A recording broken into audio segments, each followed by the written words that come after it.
We all deserve to be remembered.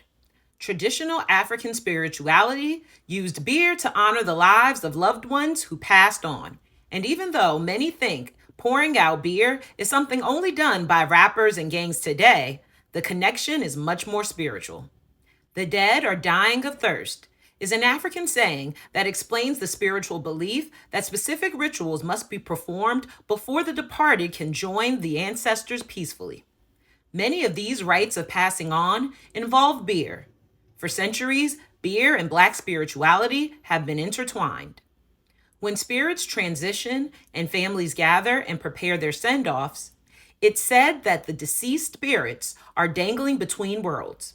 It's believed that they're searching for something to quench their thirst, and beer was the answer. Passed on folks would gather at the vats of fermenting beer to take a sip before moving on, while the living believed that they imparted the brew with their divine energy, giving it its intoxicating qualities. To properly honor the deceased, libation, sometimes beer, and other times fermented wine, is poured and passed among elders to help ease them to the other side. When we pour one out for the homies, a popular rite that Black Americans have long done to honor their dearly departed, it is believed to have derived from these African dying rituals. In this life, we will lose much we love, especially people, but we will never forget who we come from.